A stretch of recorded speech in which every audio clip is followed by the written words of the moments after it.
नमस्कार, capital TV की special story देख रहे हैं आप और मैं हूं आपके साथ साइमा।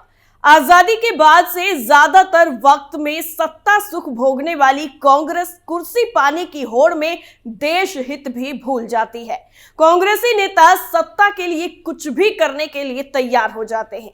कांग्रेस के पूर्व अध्यक्ष राहुल गांधी की वजह से इंडी गठबंधन तो टूट ही रहा है, अब पार्टी नेता देश तोड़ने की भी बात करने लगे हैं। राहुल गांधी के करीबी कांग्रेसी सांसद डीके सुरेश ने दक्षिण भारत को अलग देश बनाने की मांग कर दी है, जिसकी वजह से सियासी घमासान काफी ज्यादा तेज हो गया।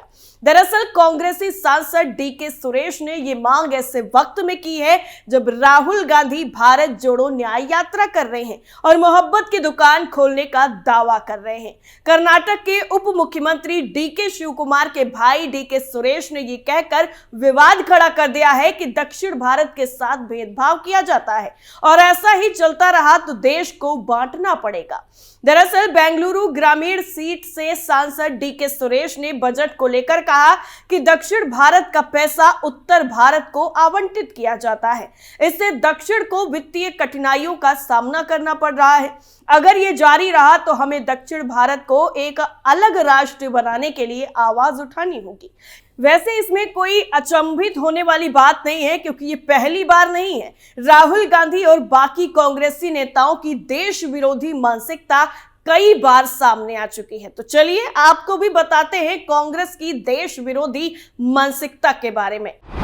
पूर्वोत्तर को देश का हिस्सा नहीं मानते राहुल गांधी। संविधान की प्रस्तावना में राष्ट्र की एकता और अखंडता सुनिश्चित करने का उल्लेख किया गया है, लेकिन कांग्रेस और उसके नेता संविधान को ही नहीं मानते, क्योंकि आजादी के बाद से कांग्रेस ने सिर्फ सत्ता को प्राथमिकता दी है, देश की एकता और अखंडता को नहीं।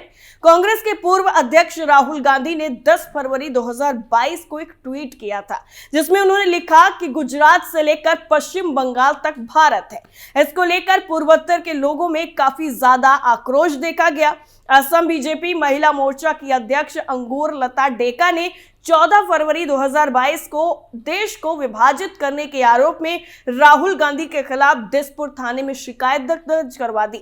असम, त्रिपुरा और मणिपुर के मुख्यमंत्रियों ने राहुल गांधी के ट्वीट में पूर्वोत्तर का जिक्र नहीं करने पर कड़ी आपत्ति जताई थी।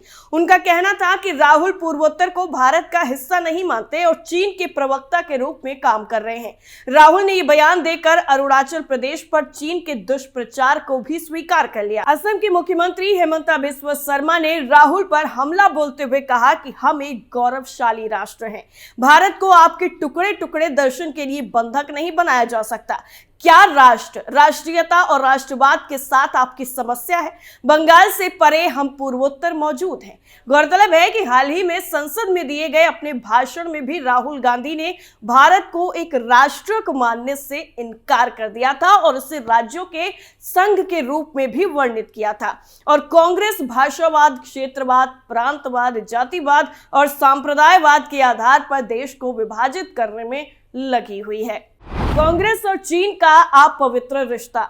गलवान घाटी संघर्ष हो या फिर डोकलाम विवाद हो, जब भी भारत और चीन के बीच में संघर्ष देखने को मिलता है तो कांग्रेस पार्टी को चीन का साथ देते या सुरक्षा मामलों में भारत विरोधी बयान जारी करके चीन को खुश करते हुए देखा जाता है।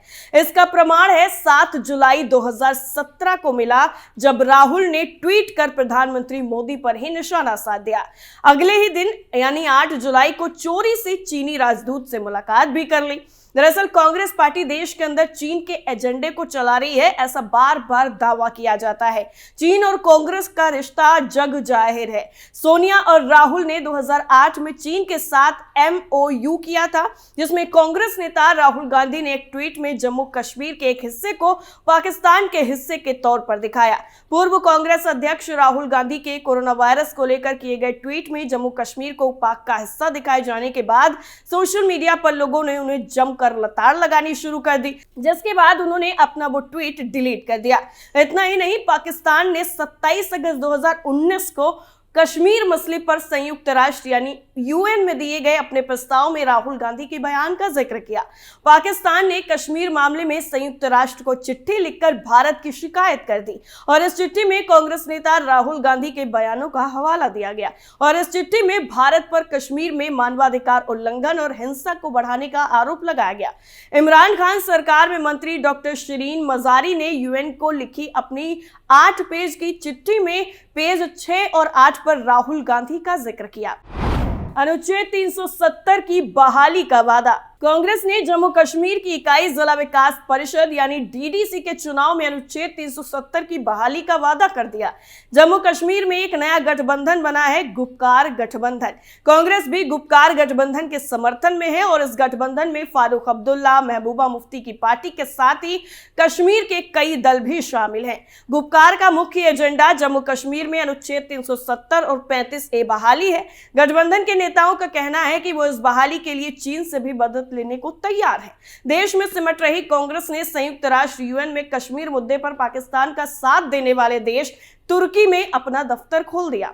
अनादोलू एजेंसी के खबर के मुताबिक तुर्की में यह दफ्तर इस्तांबुल में खोला गया है। मोहम्मद यूसुफ खान को इस दफ्तर की जिम्मेदारी सौंपी गई और पार्टी की तरफ से जारी बयान में कहा गया कि मोहम्मद यूसुफ खान तुर्की में कांग्रेस संगठन को मजबूत करने की दिशा में काम करेंगे। तुर्की ने यूएन में न सिर्फ कश्मीर मुद्दा उठाकर भारत के आंतरिक मामलों में दखल दी, बल्कि कश्मीर में मानवाधिकारों के कथित उल्लंघन की भी बात कही थी। वहीं पूर्व केंद्रीय गृह मंत्री और कांग्रेस के वरिष्ठ नेता पी चिदंबरम ने भी एक विवादित बयान देकर कश्मीर मामले को धार्मिक रंग देने की कोशिश की। दरअसल साल 2014 में सत्ता से बाहर होने के बाद से ही कांग्रेसी नेता बौखलाए हुए रहते हैं और हर बात को तुष्टीकरण की नजर से देखते हैं।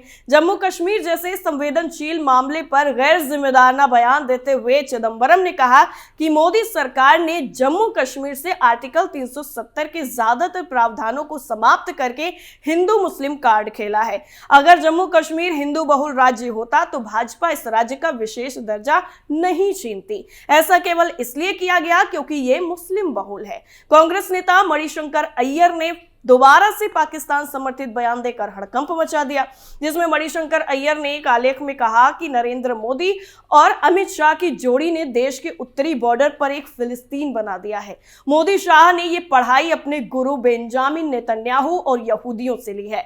मोदी और शाह ने इनमें से सीखा है कि कश्मीरियों की आजादी, गरिमा और आत्मसम्मान को कैसे रौंदना है। आगे उन्होंने कहा कि अच्छे दिन की बजाय संसद ने जो तय किया है वो घाटी में एक लंबी और अंधेरी रात है और शायद देश के बाकी हिस्सों में भी ऐसा होगा। पाकिस्तानी अखबार ट्रिब्यून एक्सप्रेस ने राहुल गांधी के पुलवामा से संबंधित दिए गए बेमतलब के बयान को भी आधार बनाकर खबर को प्रकाशित किया कि पुलवामा पर राहुल गांधी के 3 सवाल जायज हैं। अगर भारतीय अधिकारी राहुल गांधी की तरफ से उठाए गए सवालों का ईमानदारी से जवाब देते हैं तो पुलवामा हमले के आसपास के रहस्य को निश्चित रूप से सुलझाया जा सकता है। यानी राहुल गांधी के बयान का इस्तेमाल पाकिस्तान के नेता करते हैं। इसके साथ ही एक और एजेंसी ने राहुल गांधी के उस ट्वीट को भी रीट्वीट किया जिसमें राहुल गांधी खुद झूठ की वकालत करते हुए भारत को बदनाम कर रहे हैं। कांग्रेसी और उसके सहयोगी नेता आतंकियों और संदिग्ध संगठनों से सांठगांठ और सहानुभूति रखने के लिए हमेशा से ही सुर्खियों में रहे हैं। सर्जिकल स्ट्राइक के बाद राहुल गांधी के करीबी और इंडियन ओवरसीज कांग्रेस के प्रमुख सैम पित्रोदा ने बालाकोट हवाई हमले पर भी सवाल खड़े किए थे। पित्रोदा ने पुलवामा हमले के साथ ही मुंबई हमले पर पाकिस्तान का बचाव करते हुए कहा कि इसके लिए आप पूरे देश को जिम्मेदार नहीं ठहरा सकते। राहुल गांधी का देशद्रोही बयान। कांग्रेस अध्यक्ष राहुल गांधी ने उड़ीसा की एक जनसभा में ऐसा बयान दिया जिसे देशद्रोही की अगर श्रेणी में रखा जाए तो गलत नहीं होगा। दरअसल उड़ीसा के कारोपुट में जनसभा को संबोधित करते हुए राहुल गांधी ने पिछले दिनों भारत की वायुसेना ने पाकिस्तान पर आक्रमण किया था, इसको लेकर के उन्होंने कहा कि हमारे लोग शहीद हुए थे। राहुल गांधी के बयान से ये साफ है कि वो अंतरराष्ट्रीय स्तर पर यह साबित करने पर तुले हुए हैं कि भारत की सरकार ने पाकिस्तान पर हमला किया था और वो अनुचित था। था। कांग्रेस के नेता बीके हरिप्रसाद तो यहां तक कह चुके हैं कि पुलवामा आतंकी अटैक पीएम मोदी और पाक पीएम इमरान की साठगांठ का नतीजा था। कांग्रेस नेता दिग्विजय सिंह ने पुलवामा अटैक को दुर्घटना करार दिया था और सरकार से बालाकोट हमले के सबूत तक मांगे थे। इतना ही नहीं, पिछले साल आजादी की 70वीं वर्षगांठ पर जब यूपी सरकार ने सरकार से अनुदानित सभी संस्थाओं में राष्ट्रगान को अनिवार्य किया तो कांग्रेस ने इसका विरोध किया।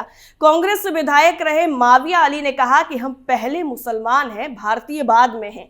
कांग्रेस की राजनीति तो कोर्ट के उस आदेश पर भी निकलकर सामने आई जिसमें सिनेमा हॉल में राष्ट्रगान अनिवार्य कर दिया गया था। रोहिंग्या मुसलमान पूरी दुनिया के लिए समस्या है, ऐसे बयान दिए गए। म्यांमार इन्हें आतंकवादी बताकर अपने देश में रखने को तैयार नहीं है। बांग्लादेश भी रखने से इनकार कर चुका है। लेकिन जहां कांग्रेस कश्मीर के हिंदू पंडितों को उसका अधिकार देने के लिए तैयार नहीं हुई, वहीं इन आतंकवादियों को भारत में रखने की वकालत भी खूब की है।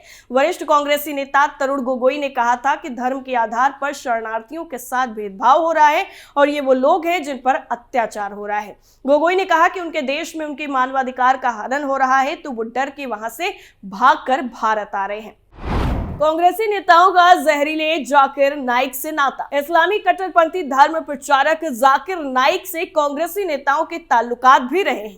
जाकिर नाइक ने कई देश विरोधी काम भी किए हैं, कई देश विरोधी भाषण भी दिए हैं। वरिष्ठ कांग्रेस नेता दिग्विजय सिंह ने 15 जुलाई 2016 को यह कहा था कि वो इस्लाम का सही अर्थ और उद्देश्य का प्रचार कर रहे हैं, जबकि भाजपा इस्लाम को आतंकवाद से जोड़कर पेश कर रही है। नाइक के साथ ही दिग्विजय सिंह 2012 में मंच भी साझा कर चुके हैं और इस इवेंट में दिग्विजय को जाकिर नाइक की तारीफों की पुल बांधते हुए भी खूब सुना गया था, जिसका वीडियो भी खूब वायरल हुआ।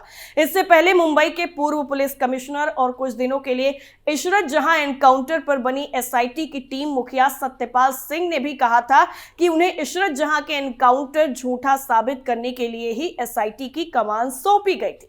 इतना ही नहीं, उन्हें इस एनकाउंटर के तार नरेंद्र मोदी तक पहुंचने के लिए भी कहा गया था। और ना जाने कितने ऐसे बयान हैं जिससे कांग्रेस की सोच का साफ तौर पर पता चलता है। और एक बार फिर से कांग्रेस के नेता का ऐसा बयान सामने आया जिसने सियासी बाजार गर्म कर दिया। आपका क्या मानना है इस रिपोर्ट को लेकर? कमेंट करके जरूर बताइए। फिलहाल के लिए इतना ही। बाकी खबरों के लिए आप बने रहिए कैपिटल टीवी के साथ। नमस्कार।